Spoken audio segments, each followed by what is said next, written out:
Hello friends, ಹೇಗಿದ್ದೀರೆಲ್ಲರೂ? ಗೃಹ ಸಂಗಾತಿ ಚಾನಲ್ಗೆ ಸ್ವಾಗತ. ಇವತ್ತು ನಾನು ನಿಮಗೆ ಬೆಳಿಗ್ಗೆ ತಿಂಡಿಗೆ 2 ಥರದ ರೆಸಿಪಿ ಯಾವ ರೀತಿ ಮಾಡೋದು ಅಂತ ಹೇಳಿಕೊಡ್ತೇನೆ. ಅದು ರೇಷನ್ ಅಕ್ಕಿ ಬಳಸಿ.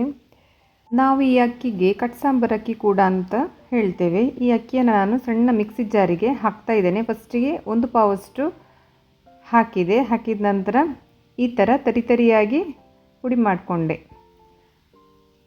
ಈ ರವೆಯಷ್ಟು ತರಿ ಇರಬೇಕು, ಹುಡಿ ಜಾಸ್ತಿ ತರಿ ಇರಬಾರ್ದು, ಈ ಥರ ಇರಬೇಕು.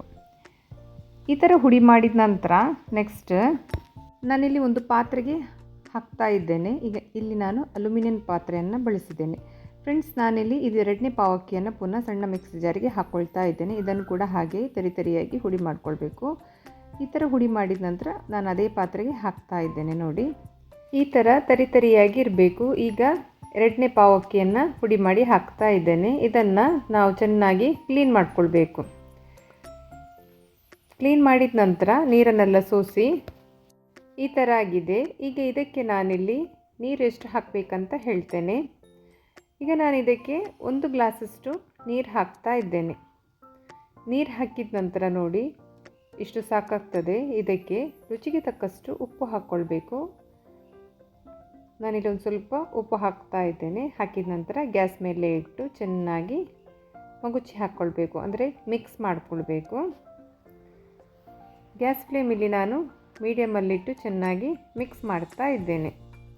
ಒಳ್ಳೆ ಅಂಟು ಬರೋ ತನಕ ಮಿಕ್ಸ್ ಮಾಡ್ಕೊಳ್ಬೇಕು. ಮಿಕ್ಸ್ ಮಾಡುವ ಹಾಗೆ ಗಟ್ಟಿ ಆಗ್ತಾ ಬರ್ತದೆ ಹಿಟ್ಟು. ಇಲ್ಲಿ ನಾವು ನೀರು ಹಾಕ್ಕೊಳ್ಳುವಾಗ ಜಾಸ್ತಿ ಹಾಕ್ಕೊಳ್ಬಾರ್ದು. ನಾನು ಹೇಳಿದ ಕ್ವಾಂಟಿಟಿಯಲ್ಲಿ ನೀರು ಹಾಕ್ಕೊಳ್ಳಿ. ಇಲ್ಲಿ ನೋಡಿ ಗಟ್ಟಿ ಆಗ್ತಾ ಬರ್ತಾ ಉಂಟು ಹಿಟ್ಟು. ಗ್ಯಾಸ್ ಫ್ಲೇಮಲ್ಲಿ ಮೀಡಿಯಮಲ್ಲಿಟ್ಟು ಈ ಥರ ಮಿಕ್ಸ್ ಮಾಡ್ತಾ ಇರಿ.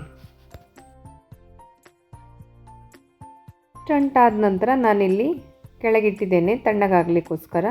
ಅನಂತರ ನಮಗೆ ಎಷ್ಟು ದೊಡ್ಡ ಸೈಜಲ್ಲಿ ಉಂಡೆ ಬೇಕು ನೋಡಿ, ಅಷ್ಟು ದೊಡ್ಡ ಉಂಡೆ ಮಾಡಿದರೆ ಆಯಿತು. ನಾನಿಲ್ಲಿ ಇಷ್ಟು ಹದ ಉಂಡೆ ಮಾಡ್ತಾ ಇದ್ದೇನೆ. ನೋಡಿ, ತುಂಬ ಜಾಸ್ತಿ ದೊಡ್ಡದು ಮಾಡೋದಿಲ್ಲ, ಜಾಸ್ತಿ ಸಣ್ಣ ಕೂಡ ಮಾಡೋದಿಲ್ಲ. ಒಂದು ಮೀಡಿಯಮ್ ಸೈಜ್ ಉಂಡೆಯನ್ನು ಮಾಡ್ತಾ ಇದ್ದೇನೆ. ಈಗ ಇದು ಸ್ವಲ್ಪ ಬಿಸಿ ಉಂಟು. ತಣ್ಣಗಾದ ನಂತರ ನೀವು ಉಂಡೆ ಮಾಡ್ಕೊಳ್ಳಿ. ನೋಡಿ, ಉಂಡೆ ಈಗ ಈ ಥರ ಆಗಿದೆ. ಇದನ್ನು ನಾವೀಗ ಈ ತೊಂದೂರ ಮೇಲೆ ಇಡ್ತಾ ಇದ್ದೇನೆ ಸ್ಟೀಮ್ ಬರಲಿಕ್ಕೋಸ್ಕರ. ಸ್ಟೀಮರಲ್ಲಿ ಇಡಬೇಕು ಈ ಥರ. ಅದೇ ಥರ ಎಲ್ಲ ಹಿಟ್ಟನ್ನು ಉಂಡೆ ಮಾಡಿ ರೆಡಿ ಮಾಡಿಟ್ಕೊಳ್ಬೇಕು. ಈಗ ನಾನು ಸ್ಟೀಮ್ ಬರಲಿಕ್ಕೋಸ್ಕರ ಉಂಡೆ ಎಲ್ಲ ರೆಡಿ ಮಾಡಿ ಇಟ್ಕೊಂಡಾಯಿತು ಫ್ರೆಂಡ್ಸ್. ನೋಡಿ ಈ ಥರ ಆಗಿದೆ. ಇದನ್ನೀಗ ಗ್ಯಾಸ್ ಫ್ಲೇಮ್ ಜೋರಲ್ಲಿ ಇಟ್ಟು ನಾನು 20 ನಿಮಿಷ ಸ್ಟೀಮ್ ಬರಲಿಕ್ಕೆ ಇಡ್ತಾ ಇದ್ದೇನೆ. ಈಗ ಇದನ್ನು ನಾನು ಮುಚ್ಚಿಡ್ತಾ ಇದ್ದೇನೆ 20 ನಿಮಿಷ. 20 ನಿಮಿಷದ ನಂತರ ನಾನಿಲ್ಲಿ ಓಪನ್ ಮಾಡಿ ತೋರಿಸ್ತಾ ಇದ್ದೇನೆ. ನೋಡಿ ಈ ಥರ ಬಂದಿದೆ, ಸ್ಟೀಮ್ ಆಗಿದೆ ಫುಲ್. ಈಗ ಇದನ್ನು ನಾನು ಸರ್ವ್ ಮಾಡ್ತಾ ಇದ್ದೇನೆ ಸ್ವಲ್ಪ ತಣ್ಣಗಾದ ನಂತರ. ನೋಡಿ, ನಾನು ಮಾಡಿದ ರೇಷನ್ ಅಕ್ಕಿಯಿಂದ ಉಂಡೆ ರೆಡಿಯಾಗಿದೆ. ಅದನ್ನು ನಾನೀಗ ಕಟ್ ಮಾಡಿ ತೋರಿಸ್ತಾ ಇದ್ದೇನೆ. ನೋಡಿ, ಸಾಫ್ಟ್ ಬಂದಿದೆ, ತುಂಬ ಸಾಫ್ಟ್ ಆಗಿದೆ. ಹಾಗೆ ತಣ್ಣಗಾದ ನಂತರ ಫುಲ್ ತಣ್ಣಗಾದ ನಂತರ ಸಾಫ್ಟೇ ಇರ್ತದೆ. ಇದೇ ಥರ ಜಾಸ್ತಿ ಗಟ್ಟಿ ಏನೂ ಆಗೋದಿಲ್ಲ. ನೋಡಿ ಫ್ರೆಂಡ್ಸ್, ಈ ಥರ ಸಾಫ್ಟ್ ಆಗಿರುವ ಉಂಡೆಯನ್ನು ಯಾವ ರೀತಿ ಮಾಡೋದು ಅಂತ ನೋಡಿದ್ರಲ್ಲ. ಈಗ ಇದೇ ಅಕ್ಕಿಯನ್ನು ಬಳಸಿ ನಾನಿಲ್ಲಿ ನಿಮಗೆ ಒಂದು ತಿಂಡಿಯನ್ನು ಮಾಡೋದು ಯಾವ ರೀತಿ ಅಂತ ಹೇಳಿಕೊಡ್ತೇನೆ. ಇದು ಕೂಡ ಬ್ರೇಕ್ಫಾಸ್ಟಿಗೆ ಒಳ್ಳೆಯದಾಗ್ತದೆ ಫ್ರೆಂಡ್ಸ್. ಇದು ಕೂಡ ತಿನ್ನುವ ಅಂತ ಆಗ್ತದೆ. ಮೀನು ಸಾರಲ್ಲಿದ್ದರೆ ಉಂಟಲ್ಲ, ಈ ತಿಂಡಿ ತುಂಬಾ ರುಚಿಯಾಗಿರ್ತದೆ, ಮಾಡಲಿಕ್ಕೆ ತುಂಬಾ ಈಸಿ ಕೂಡ. ಹಾಗಾದರೆ ಬನ್ನಿ ಫ್ರೆಂಡ್ಸ್, ಇದು ಯಾವ ರೀತಿ ಮಾಡೋದು ಅಂತ ನೋಡ್ಕೊಂಬರೋಣ.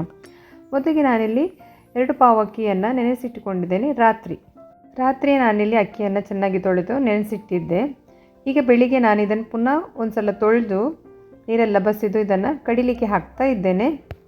ಈಗ ಈ ಅಕ್ಕಿಯನ್ನು ಚೆನ್ನಾಗಿ ತೊಳೆದಾಯಿತು. ಮಿಕ್ಸಿ ಜಾರ್ ತೊಗೊಂಡಿದ್ದೇನೆ, ಅದಕ್ಕೆ ಈ ಅಕ್ಕಿಯನ್ನು ಹಾಕ್ತಾ ಇದ್ದೇನೆ. ಹಾಕಿದ ನಂತರ ಇದಕ್ಕೆ ಸ್ವಲ್ಪ ನೀರು ಹಾಕ್ತಾ ಇದ್ದೇನೆ, ಜಾಸ್ತಿ ಅಲ್ಲ, ಒಂದು ಸ್ವಲ್ಪ ನೀರು ಹಾಕ್ಕೊಳ್ಳಿ. ಹಾಕಿದ ನಂತರ ಅರ್ಧ ಹೋಳಷ್ಟು ತೆಂಗಿನಕಾಯನ್ನು ಹಾಕ್ತಾ ಇದ್ದೇನೆ. ನೋಡಿ, ಫುಲ್ ಹಾಕಲಿಲ್ಲ, ಸಣ್ಣ ತೆಂಗಿನಕಾಯಲ್ಲಿ ಅರ್ಧ ತೆಂಗಿನಕಾಯನ್ನು ತುರಿದು ಹಾಕ್ತಾ ಇದ್ದೇನೆ. ಹಾಕಿದ ನಂತರ ರುಚಿಗೆ ತಕ್ಕಷ್ಟು ಉಪ್ಪು ಹಾಕಿ ಗ್ರೈಂಡ್ ಮಾಡ್ಕೊಳ್ಳಿ.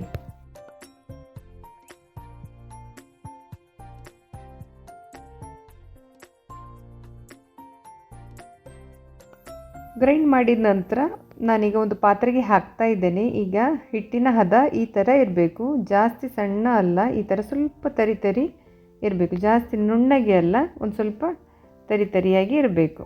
ಓಕೆನಾ ಫ್ರೆಂಡ್ಸ್? ಇಷ್ಟಾದ ನಂತರ ನಾನಿಲ್ಲಿ ಒಂದು ಪಾತ್ರೆಗೆ ಹಾಕ್ತಾ ಇದ್ದೇನೆ.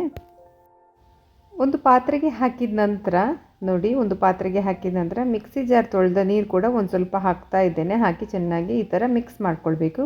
ಹಿಟ್ಟಿನ ಹದ ಈ ಥರ ಇರಬೇಕು. ಈಗ ನಾನಿಲ್ಲಿ ಒಲೆ ಮೇಲೆ ಒಂದು ಹೆಂಚನ್ನು ಇಟ್ಟಿದ್ದೇನೆ, ಕಾವಲಿಯನ್ನು ಇಟ್ಟಿದ್ದೇನೆ. ನೋಡಿ, ಕಾವಲಿಯಲ್ಲಿ ಬಿಸಿಯಾಗಲಿ. ಬಿಸಿಯಾದ ನಂತರ ನಾನಿಲ್ಲಿ ಒಂದು ಸ್ವಲ್ಪ ಎಣ್ಣೆ ಹಾಕ್ತಾ ಇದ್ದೇನೆ. ನೋಡಿ, ಕಾವಲಿಯಲ್ಲಿ ಬಿಸಿ ಆಗ್ತಾ ಉಂಟು. ಬಿಸಿಯಾದ ನಂತರ ಗ್ಯಾಸ್ ಫ್ಲೇಮ್ ಉಂಟಲ್ಲ ಮೀಡಿಯಮಲ್ಲಿಟ್ಟು ಒಂದು ಸ್ವಲ್ಪ ಎಣ್ಣೆ ಹಾಕ್ಕೊಳ್ಬೇಕು. ಎಣ್ಣೆ ಹಾಕಿದ ನಂತರ ನೆಕ್ಸ್ಟ್ ಒಂದು ಸೌಟು ಹಿಟ್ಟು ಉಂಟಲ್ಲ ಅದನ್ನು ಈ ಹೆಂಚಿನ ಮೇಲೆ ಹಾಕ್ಕೊಳ್ಬೇಕು. ನೋಡಿ, ಹಿಟ್ಟಿನ ಹದ ನೀರು ದೋಸೆಗಿಂತ ಒಂದು ಸ್ವಲ್ಪ ದಪ್ಪ ಇರಬೇಕು, ಜಾಸ್ತಿ ಏನಲ್ಲ, ಒಂದು ಸ್ವಲ್ಪ ದಪ್ಪ, ತುಂಬ ತೆಳು ಮಾಡಬೇಡಿ. ಇದನ್ನು ಹೆಂಚಿನ ಮೇಲೆ ಹಾಕ್ಕೊಳ್ಬೇಕು. ನಾನಿಲ್ಲಿ ಹಾಕ್ತಾ ಇದ್ದೇನೆ. ಗ್ಯಾಸ್ ಫ್ಲೇಮಲ್ಲಿ ಮೀಡಿಯಮಲ್ಲಿಟ್ಟು ಹಾಕ್ಕೊಳ್ಬೇಕು.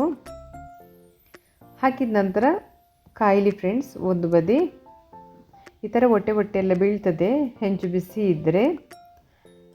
ನಾನು ಇದನ್ನು ಮುಚ್ಚಿ ಇಡ್ತಾ ಇದ್ದೇನೆ. ಒಂದು ಬದಿ ಕಾಯಿಲಿ. ಈಗ ನೋಡಿ, ಒಂದು ಬದಿ ಕಾದಿದೆ. ಈಗ ನಾನು ಮುಚ್ಚಳ ಓಪನ್ ಮಾಡ್ತಾ ಇದ್ದೇನೆ.